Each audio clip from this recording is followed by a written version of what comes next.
Bueno, buenas tardes, noches. Acá tengo una fotocopia para que no se me duerman, así que espero que hayan traído lapicera para poder completar, para poder trabajar todos juntos. Es un tema que por ahí no lo tenemos muy presente. Para el señor, después vemos si sobra. El tema de la iglesia, que es un tema que realmente a veces lo pasamos por alto, si bien hablamos de la iglesia, hablamos de cosas que tienen que ver con ella, el funcionamiento y los dones y capacidades, pero el hecho de que podamos estar justamente, que podamos estar aprendiendo de este tema, es porque realmente tiene que ser un desafío para nosotros, un desafío para nosotros de poner responsabilidad. Poner peso y responsabilidad en cada uno de nosotros, ¿no? Cuando uno se encuentra con esto, empieza a entender que la iglesia realmente es importante. El otro día, antes de que comencemos, quiero que podamos ver este dibujito que lo tienen ahí. Hay un versículo que todavía no está puesto, pero que está ahí, el versículo está puesto al revés. Dice, la Biblia no es, lo dice Spurgeon, la Biblia no es la luz del mundo, es la luz de la iglesia. Pero el mundo no lee la Biblia, el mundo lee cristianos. Tú eres la luz del mundo. Y el otro día había entrado a la peluquería, me estaba cortando el cabello y estaba con una de las personas que estaba ahí, conocido, que por ahí estuvo un tiempo con nosotros, y me decía, se ponían a hablar sobre el diezmo de la iglesia, ¿no? Y dice a una de las personas, estudié toda la Biblia. Dichoso que estudió toda la Biblia. Y no encontré un pasaje en el cual diga que el diezmo tiene que ir para el pastor. Y estaba la discusión caliente cuando estaba entrando ahí, porque unos opinaban, se nota de un entorno religioso, y otros opinaban sin tener conocimiento. Y cuando leía esta frase me di cuenta de que realmente el mundo nos lee a nosotros. Los ojos están puestos sobre nosotros, sobre nuestras vidas, sobre las cosas que hacemos, sobre las decisiones que tomamos, cómo la vivimos. Cada vez que nosotros no tomamos en cuenta lo que es la iglesia, las personas muchas veces nos miran a nosotros y dicen, si la iglesia es así, ¿para qué voy a ir a la iglesia? Porque la gente nos mira a nosotros, querramos o no, nos pongamos el chaleco, la camiseta del Señor Jesucristo y digamos pertenecemos a una iglesia, la gente nos mira a nosotros. Y miran nuestras actitudes, y miran cómo respondemos a los problemas, y miran nuestras caras, cómo enfrentamos todos los días, si hay esperanza, si hay desesperanza, si estamos como el mundo, mirando el dólar que sube, que baja, si el gobierno toma sabe decisiones, si no toma sabe decisiones, el mundo va detrás de eso, la Argentina va detrás de todo eso, y nosotros como cristianos, ¿qué hacemos? Tenemos dos opciones, o nos sumamos a la corriente del mundo y seguimos para el mismo lado, en la desesperación, en la desolación, en la inseguridad, en no tener paz, en generar ansiedad, o nos damos vuelta y como los peces vivos nadamos contra la corriente. No va a ser nada fácil, pero es nuestra tarea, nuestro trabajo. Mirá lo que dice el primer versículo cuando entramos allí. Este versículo está en Hechos capítulo 20 y versículo 28, está ahí en la portada de la fotocopia, dice, por tanto mirad por vosotros y por todo el rebaño en que el Espíritu Santo ha puesto por obispo para apacentar la iglesia del Señor, la cual Él ganó por su propia sangre. Y tal vez ahí la palabra que subrayé es la iglesia del Señor, Él ganó, y la palabra en el original quiere decir adquirido, comprar. Y el mismo versículo te dice cómo lo pagó.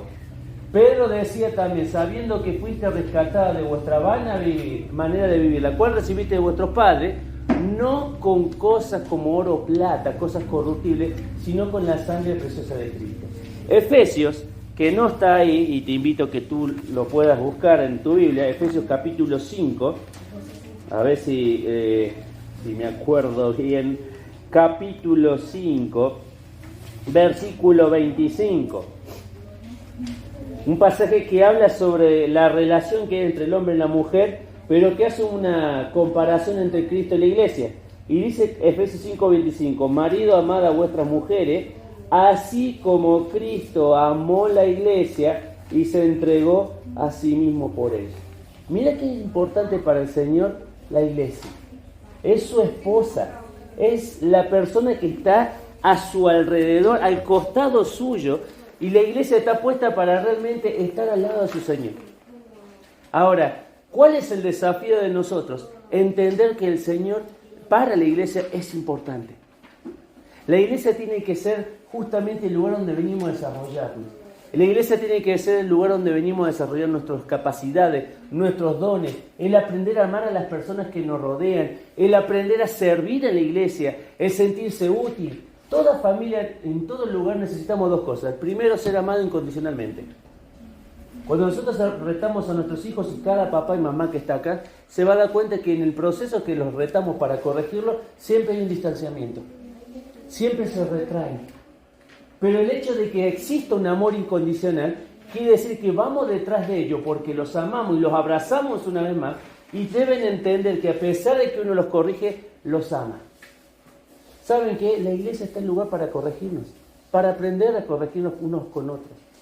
Entonces la primera de las cosas, amor incondicional. La segunda de las cosas, aceptación. ¿Cuántas personas no se sienten aceptadas por el mundo donde estamos? A vos te aceptó Cristo de la misma manera que te encontró. Mas Dios muestra su amor para con nosotros, en que siendo aún pecadores, en la misma condición de pecadores, es que Cristo murió por nosotros. O sea que cada individuo es importante. Y cada individuo que compone la iglesia es importante. Y cada individuo tiene que entender que el amor de Dios se ha derramado en nuestros corazones. Ahora, muchas personas que están en el mundo no tienen familia. Nosotros tenemos un lugar que se llama el cuerpo de Cristo. Y en este lugar el Señor quiere que nos desarrollemos. Mirá, dice a continuación, vamos a comenzar con la fotocopia. Dice, significado de la palabra iglesia. Vamos a ver qué dice el diccionario. Ustedes las tienen todas ahí. Yo las voy a poner en la pantalla. Una de ellas es lugar de reuniones, ¿sí? Otra de las cosas que sugiere la palabra iglesia en el diccionario es una organización local de creyentes. Otra, el cuerpo universal de creyentes. Otra dice que es una denominación. Otros hablan de que la palabra iglesia en el diccionario es una organización de creyentes en relación entre ellos. Y otra dice es un área o una nación, como por ejemplo la iglesia en la India, sí, que está muy relacionada, iglesia en la India, está relacionada mucho con el tema del gobierno. Ahora, esto tiene un trasfondo, esta palabra en hebreo y palabra en griego. Vos me decís, pero esa parte es la que no quiero entender. Pero ¿saben qué? Tenemos que aprender a estudiar la palabra de Dios hasta el fondo. Hay una de las materias que se da que es preciosa, que me costó entenderla, que se llama exégesis, ¿sí? Que significa exégesis, sacar del pasaje, llegar hasta lo más profundo y sacar lo que quiere decir el pasaje para sacar la enseñanza. El problema de muchas veces cuando leemos la Biblia es que no hacemos ese exégesis y le hacemos decir a la Biblia cualquier cosa. Entonces, pensamos que lo que nosotros hemos recibido como enseñanza es valedero, pensamos que las cosas que nosotros creemos son valederas, y cuando vamos a la Biblia tenemos que sacar lo que la Biblia dice para poder explicarlo. Si nosotros le hacemos decir cosas a la Biblia que no dice, que dice Apocalipsis, sea anatema, aquel que le agrega a la Biblia y aquel que le saca a la Biblia. O sea, la tenemos que tratar de entender justamente tal como Dios la planteó. En hebreo dice, la palabra en hebrea, o sea, en el Antiguo Testamento significa Gaal, ¿sí? Seguro que ahí tienen para completar, vayan completando, no se lo pierdan, vayan completando, porque después le va a quedar tarea pendiente y no creo que la completen. Gaal, que simplemente quiere decir una asamblea, y usualmente es traducido en la Septuaginta por eclesia. No obstante, no se refiere necesariamente a una asamblea religiosa, ni a una congregación de seres humanos, aunque más a menudo sí se refiere a la congregación de Israel, ¿sí? La primera vez que aparece esto de congregar a la gente aparece en el Antiguo Testamento y utiliza la palabra Gael y está relacionada, y está relacionada justamente con el pueblo de Israel. La segunda de las palabras, dice en griego, ya nos vamos al Nuevo Testamento, la palabra griega eclesia quería decir una asamblea, y fue utilizado en un sentido político y no religioso. No se refiere a la gente, sino a una reunión.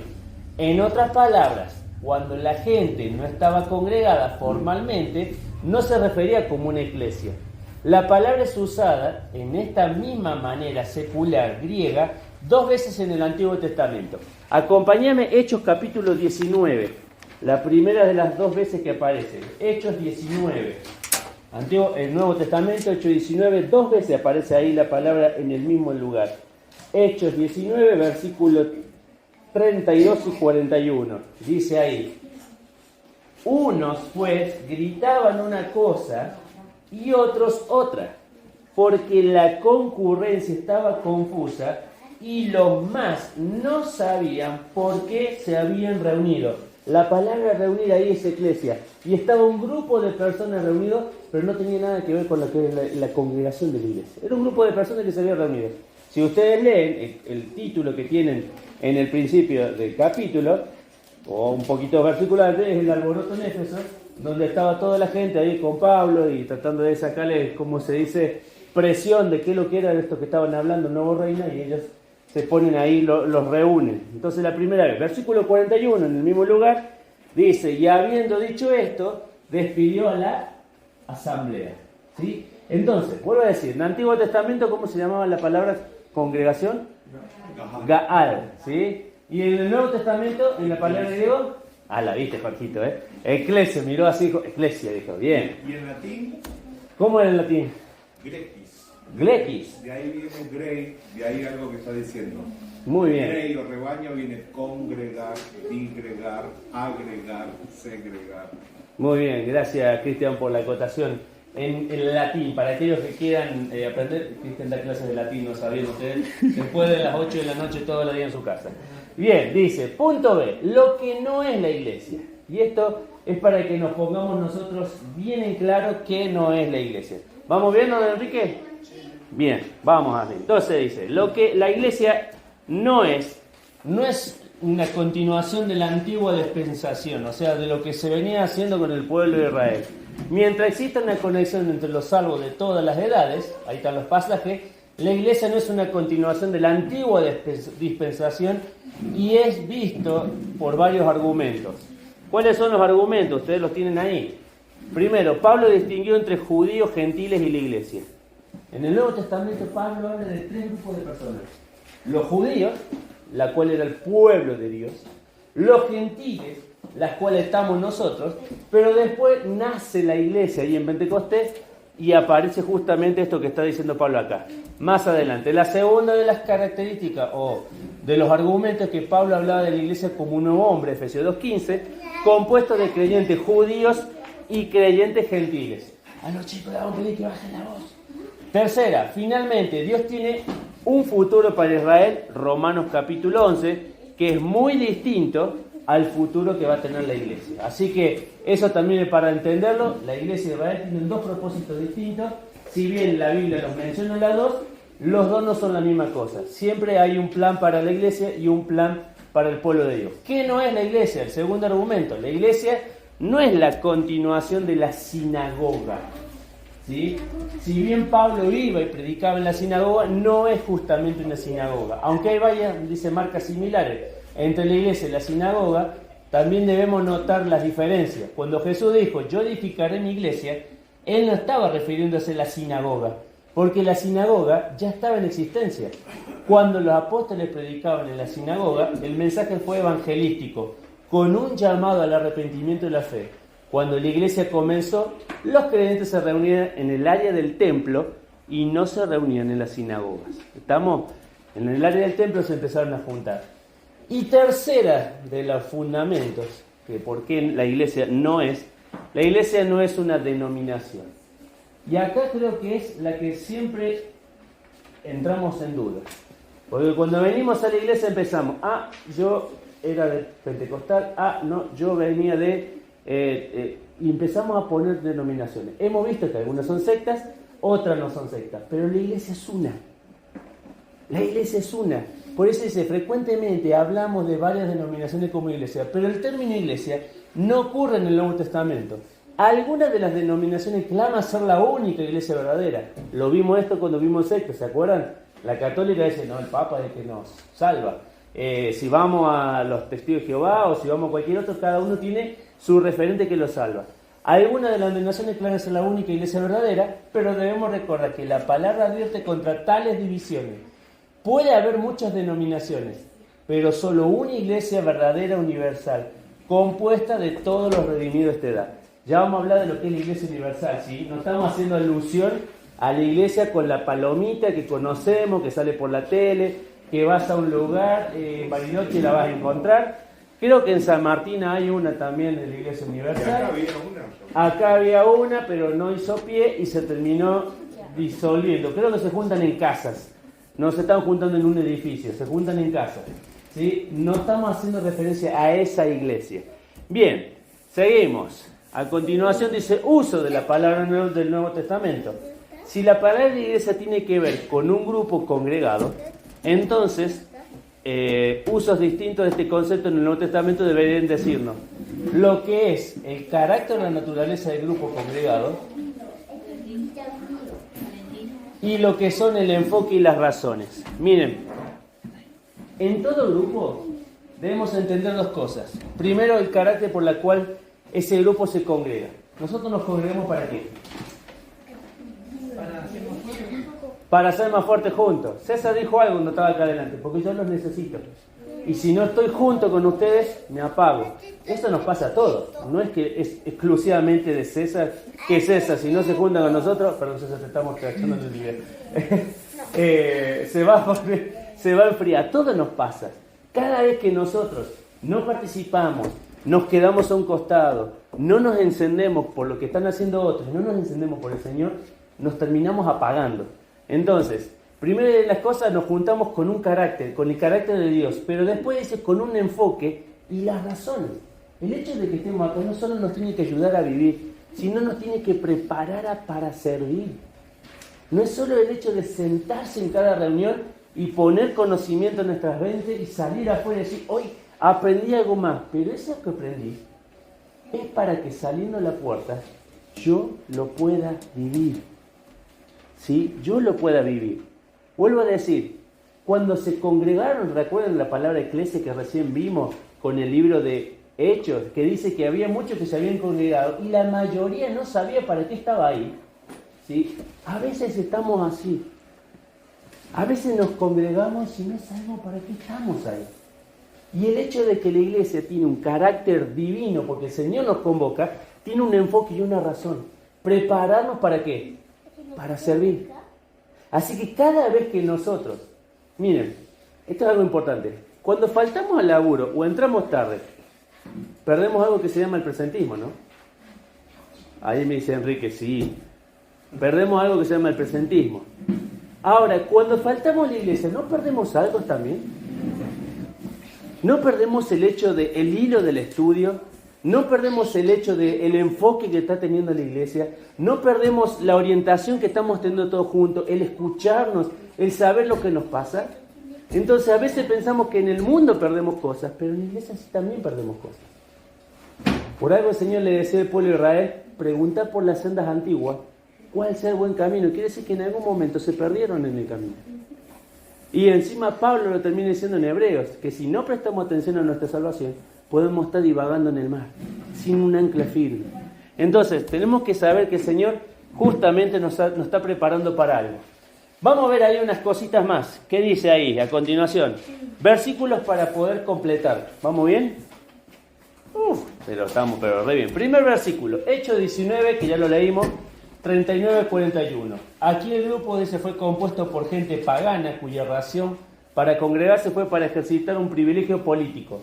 ¿Sabían que dicen los ciudadanos de esta ciudad libre tenían el derecho de reunirse en una asamblea legislativa, lo cual hicieron 3 veces por mes? Esa reunión que tuvieron con Pablo ahí, que le querían preguntar de qué Dios predicaba, la podían hacer 3 veces al mes por cuestiones políticas. Eso hacía en ese momento el pueblo de Roma, justo utilizando esa palabra. En otro lugar, Hechos 7:38. A ver, vamos a abrir Biblia. Vamos a abrir Biblia. Hechos 7:38. El que lo encuentre más rápido, que tenga la aplicación o que lo tenga con la Biblia abierta, lo puede compartir. 7:38. Dice ahí, entonces, es aquel Moisés que estuvo en la congregación, por utilizar la palabra, en el desierto, y el ángel que le hablaba en el monte Sinaí, y nuestros padres y recibió palabras de vida que darnos. Ahí dice, el grupo consistía en israelitas congregados para recibir la ley de Dios por medio de Moisés. El siguiente cuadro, el número 3, Efesios capítulo 1. A ver, Efesios capítulo 1. ¿Leo? Por favor, versículo 22-23. Dice, y sometió todas las cosas debajo de sus pies, y violó por cabeza sobre todas las cosas a la iglesia, la cual es su cuerpo, la plenitud de aquel que hinche todas las cosas en todo. ¿Qué? Hinche todas las cosas en todo, dice. ¿Hinche? Hinche. ¿Qué versión estás leyendo, Jorge? Todo lo llena todo. Lo llenan todo. Lo llenan todo. No, acá yo tengo hinche. Ah, bueno, lo llenan todo. Acá, claro, hinchar quiere decir en ese lugar llenar, lo que dice en la 960. Dice, aquí la asamblea de la iglesia, que es el cuerpo de Cristo. El carácter de este grupo es 100% regenerado. Quiere decir que tuvieron un encuentro con Jesucristo. Y la razón por su existencia es el ministerio del bautismo del Espíritu Santo, que pone en el cuerpo de Cristo a aquellos que creen. Esta es la iglesia universal. ¿Sí? Ahí es donde aparece la iglesia universal. Todos los que hemos creído en Jesucristo, acá en Villa Langostura, en San Martín, en Bariloche, en Cipolletti, en Neuquén, en Córdoba, en Misiones, y podemos seguir hasta la China, hasta Estados Unidos, hasta donde se proclama el Evangelio y una persona haya aceptado a Jesucristo, se transforma en la iglesia universal del Señor. Porque es el Espíritu Santo que lo mete, lo incorpora al cuerpo de Cristo. Entonces, por eso le decíamos, no existe la denominación. Las denominaciones la han puesto los hombres, con ese carácter de dividir a la iglesia para poder tomar adeptos. Número 4, y acá son varios pasajes, pero todos estos resumen en esto. Acá hay dos grupos de personas muy localizadas, la iglesia es en casa. La naturaleza de esta gente, por lo menos en el tiempo del Nuevo Testamento, habría sido aquella que profesó aceptar a Cristo como Salvador. Varios pasajes ahí para ver dónde está apareciendo esto que estamos hablando de la palabra eclesia. ¿Vamos bien? Sí, vamos bien. Nos queda una hoja.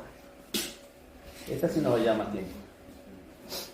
Romanos 16, 5. 1 Corintios 16, 19. Colosenses 4, 15 y Filemón 2. ¿Te das cuenta, o sea, cómo se utiliza la palabra eclesia? Siempre hay una convocación con un propósito. Vuelvo a decir, nosotros nos congregamos con un propósito, no solo para crecer hacia adentro, sino también para crecer hacia afuera. ¿Puedo correr? Sí. ¿Seguro? Sí. Vamos. Bien, dice ahí descripciones de la iglesia. Sí, que ustedes lo tienen ahí solamente con los versículos. Descripciones de la iglesia. ¿Cómo se describe la iglesia en el Nuevo Testamento? La primera de todas, Juan 16, se habla como rebaño. ¿Sí? Juan 16 habla de que la iglesia es un rebaño. Y el pastor, el sumo pastor de todo, es la persona de Jesucristo. Entonces, cuando hablamos de rebaño, estamos hablando también de la iglesia. A la iglesia se le llama un rebaño, por eso nos llamamos ovejas. Por eso David decía, Jehová mi pastor, nada me faltará, en lugar de pasto me da de descansar, junto a agua de reposo, pero termina diciendo, tu vara y tu callado. ¿Sí? La otra parte del Señor, que no solamente alimenta, sino corregir y encaminar. ¿Sí? Entonces, rebaño, en la iglesia venimos también como eso. Segunda acepción donde encontramos la palabra, no la palabra iglesia, sino que hace referencia a la iglesia, labranza de Dios. 1 Corintios 3:9. ¿Sí? Ahí voy a tratar de buscar ese pasaje porque lo menciona dos veces 3:9, vamos a escribir. 1 Corintios capítulo 3 y versículo 9. Dice así, 3:9. Dice, porque nosotros somos colaboradores de Dios y vosotros sois labranza de Dios, que es la primera que aparece ahí, un huerto. Ustedes piensen en esto, ¿sí? En un campo que se tiene que trabajar la tierra, el Señor está trabajando en nuestras vidas, con la pericia de sus manos, con la paciencia. Pero también dice que habla de firmeza, edificio de Dios, en el mismo pasaje que estamos leyendo.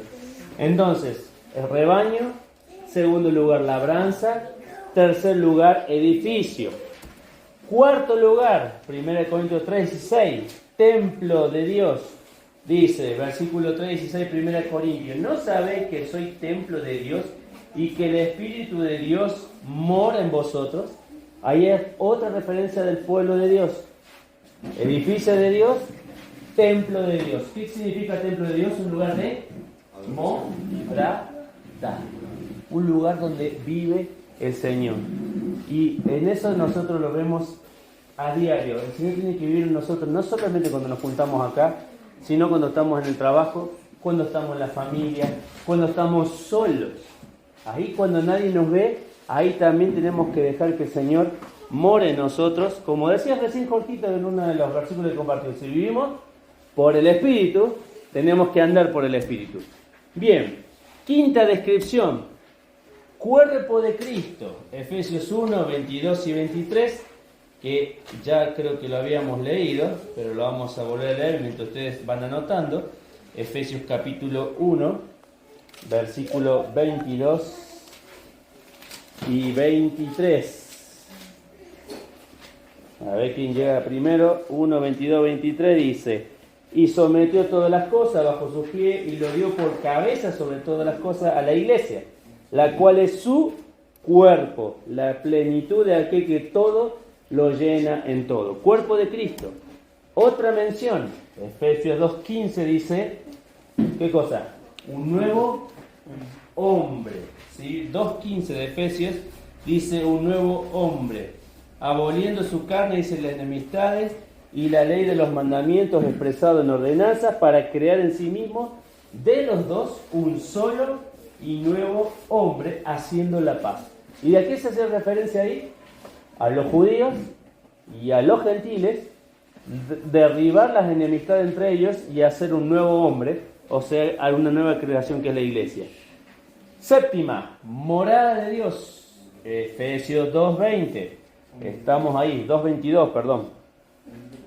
Dice acá, en quien vosotros también sois juntamente edificados para, ahí dice, morada de Dios en el Espíritu. Siguiente acepción, la octava, ya la leímos recién en Efesios 5:25, la esposa de Cristo. Fíjense cuántos nombres que hacen referencia a una faceta de lo que es el cuerpo de Cristo. Un nuevo hombre, morada de Dios, esposa de Cristo. ¡Wow! Yo creo que a veces no dimensionamos esto de estar al lado del Señor, cerca del corazón del Señor y habiendo recibido el amor de Dios a través de Jesucristo. Y nos queda la novena, casa de Dios, 1 Timoteo 3:15, en la casa de Dios, decimos. Y en el mismo pasaje de 1 Timoteo 3:15, columna y baluarte de la verdad. 10 partes en la Biblia que habla sobre la iglesia.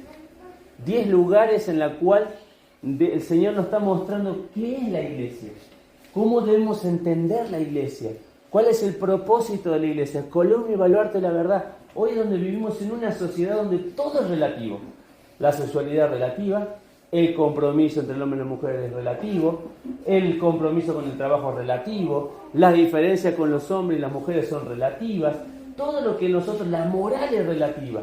Ya no hace falta tener algo que nos marque, nosotros podemos elegir qué queremos ser. Y existen tantas verdades como tantas personas hay en el mundo. O sea que si en el mundo hay 8.800 millones de personas, tenemos 8.800 verdades.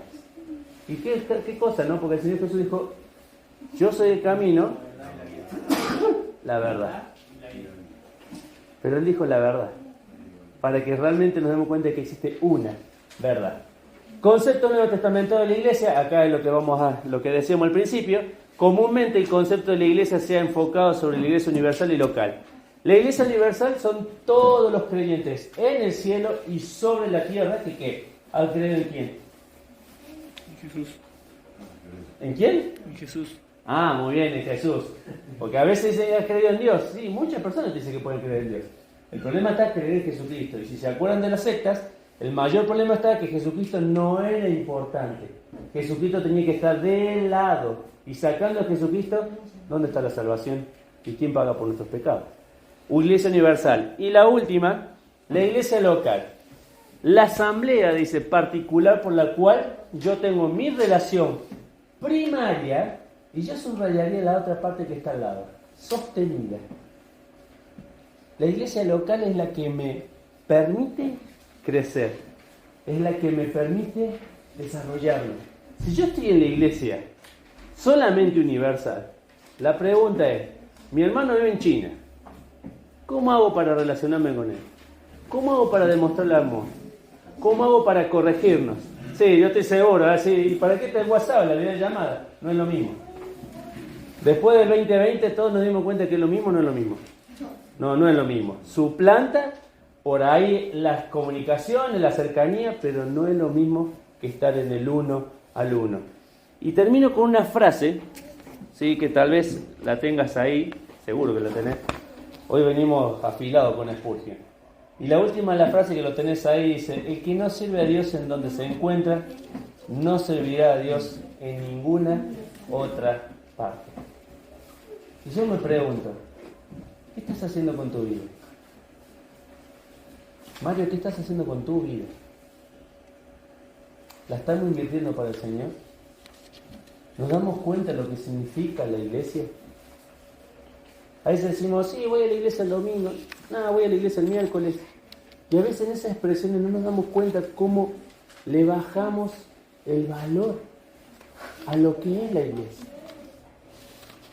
A donde tenemos que estar cada uno de nosotros, creciendo, preparándonos, desarrollándonos, orando para que el Señor nos guíe,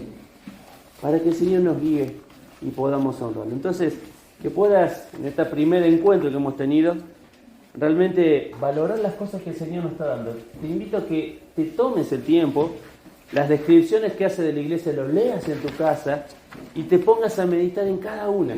Tenés 10. Si haces una por día, te van a faltar 3 días de la semana que viene.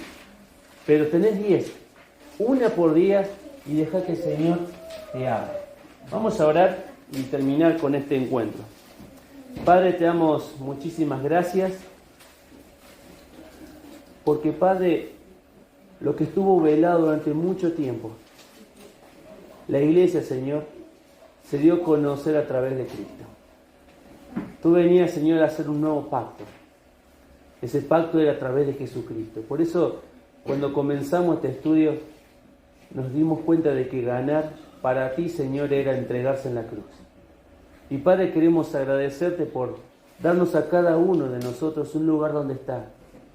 Un lugar donde desarrollarnos, un lugar donde crecer, donde ser amados, pero también ser exhortados, Señor, a caminar conforme el modelo de Cristo. Por eso te rogamos que tú nos ayudes, no solo los que hoy estamos acá escuchando, Señor, este estudio que comienza hoy, sino que alientes nuestros corazones y nuestras vidas y nos prepares, Señor, para el propósito que tienes para con cada uno de nosotros, que es mostrarte a ti, Señor, donde quiera que vayamos.